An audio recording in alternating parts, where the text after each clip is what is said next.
SpaceX's Starship continues to inch ever closer to its goal, with technicians and engineers toiling day and night to prepare the gateway to Mars for its next major milestone. In today's video, we bring you the latest news about Starship ahead of its much-anticipated 5th test flight, scheduled for later this month. So, without further ado, let's get started. SpaceX is having a tremendously busy year, with several irons in the proverbial space travel fire. Elon Musk continues his lofty goal of beaming internet to every corner of our planet, with more Starlink launches. July alone saw 4 Starlink launches, though one of them failed due to problems with the Falcon 9 rocket's upper stage. Following a brief grounding by the Federal Aviation Administration, FAA, the Falcon 9 bounced back and went on to launch more Starlinks on the 27th and 28th, bringing the total number of SpaceX satellites to an incredible 6,217. SpaceX is also ironing out the details of the upcoming Polaris Dawn mission, where a Crew Dragon rocket will facilitate an all-civilian space voyage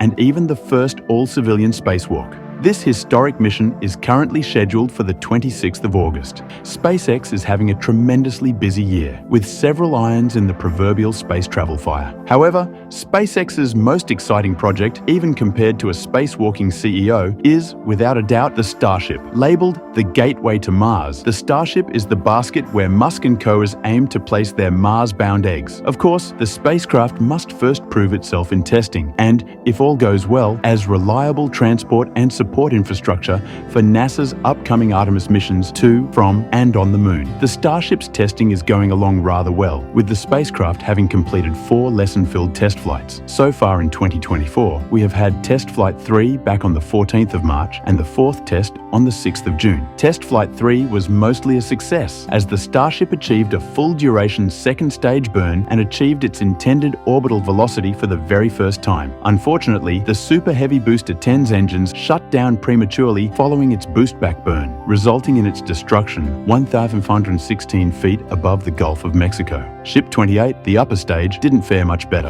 After a successful propellant transfer demonstration and payload dispenser tests, the spacecraft experienced excessive roll rates that caused problems during re-entry, and eventually, it too was lost. Following FAA-mandated investigations and solutions, SpaceX eventually launched the 4th test flight in early June. This test was even more successful, as Booster 11 and Ship 29 both met their objectives. The booster had a successful detachment and boost-back burn before it completed a powered vertical landing above the Gulf of Mexico. Ship 29, equipped with new heat shielding and solutions to the problematic roll control valves, re-entered the atmosphere successfully, despite some visible damage to its hinge flaps. The upper stage, still mostly intact, splashed down into the Indian Ocean. Following this success, SpaceX immediately shifted focus to Test Flight 5. This time, the aim is believed to involve a real tower landing for Booster 12 at Starbase's OLM-A launch site. The 2 stages have been going through various tests at Starbase for months, but we have yet to get a solid launch date. However, there have been some pretty interesting developments in the past few days that suggest an exciting future for the Starship. On the 26th of July, Test Flight 5's 165-foot-long upper stage, Ship 30, underwent its static fire testing at Starbase. This was 11 days after its first stage. Booster 12 also performed a static fire test. A static fire test is basically the brief ignition and running of a rocket's engines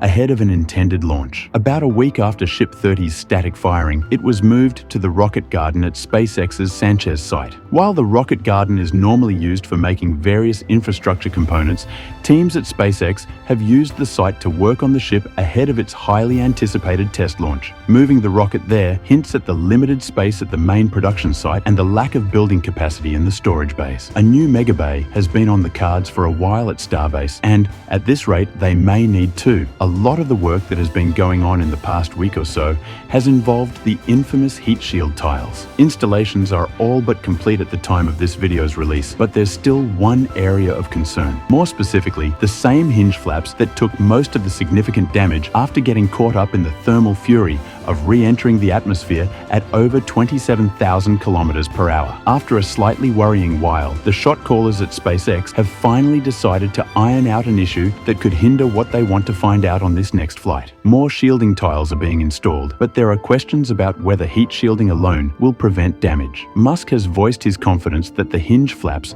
will not be the reason if the spacecraft doesn't return to Earth intact. As for Ship 30, it was wheeled back to Mega Bay 2 in the past few days. Once inside, the ship was loaded onto the storage house's engine platform, which is an odd sign. Normally, engines don't go back to the engine platform after a successful static test, unless there are problems. And a problem there was, though what exactly has been kept close to the vest by SpaceX? What we do know is that one of the vacuum-optimized Raptor engines has since been swapped out for another. As a result, the ship will now have to do its static fire test all over again. Away from preparations for the 5th test flight, SpaceX has been making great strides in preparing for the test flights beyond it. Specifically, test flights involving the Block 2 Starship. As we've already mentioned, the upcoming Starship has some new features. Chief among these is the 3.0 version of the awesome Raptor engines. The Block 2 booster, which kicks off with Booster 15, features smaller, sleeker, and simpler looking engines. Observers have remarked on how naked the version 3 Raptor looks compared to its two predecessors, version 1 and 2, largely because of its lack of heat casing. Heat casing has been replaced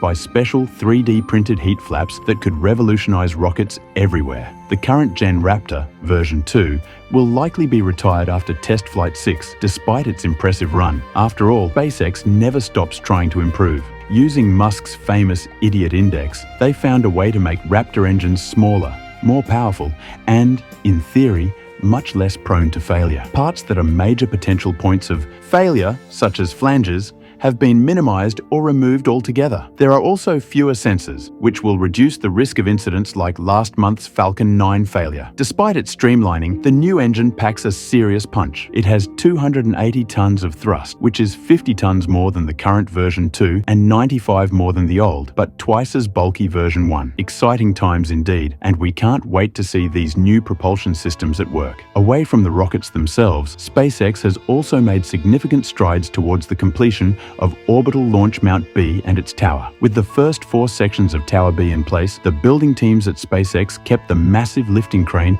hooked onto the recently stacked 4th section. Concerns were raised among the space community when the crane remained attached for a couple of days. However, work has since resumed, and the 5th section was duly put in place shortly before the 6th. The delay between sections 4 and 5 was likely a result of workarounds for the Starship's Quick Disconnect QD system. The QD system oversees and manages the loading of rocket propellant. Tower B's 5th and 6th sections house vital QD components, so stacking them is an even more delicate affair. And with the placement of the 6th section, this phase of Tower B's stacking is now complete. A taller crane will soon get cracking with placing the last few sections. With a second Starbase launch mount, SpaceX will be able to double its launch cadence and halve delay time. If you factor in the other launch facility at Cape Canaveral, SpaceX could actually treble its launch cadence. All in all, things are looking up for the Starship. Next up is the 5th test flight, scheduled for late August or early September, and we'll be right here to tell you all about it. That's all we have time for today, unfortunately. Thank you so much for watching, and we hope you smash those like and subscribe buttons to help the channel grow. Feel free to share your thoughts on the Starship or any other space travel topic. You should also hit the bell so you get instant notifications when we drop more awesome space content. All that's left is to say thanks again and have a good one.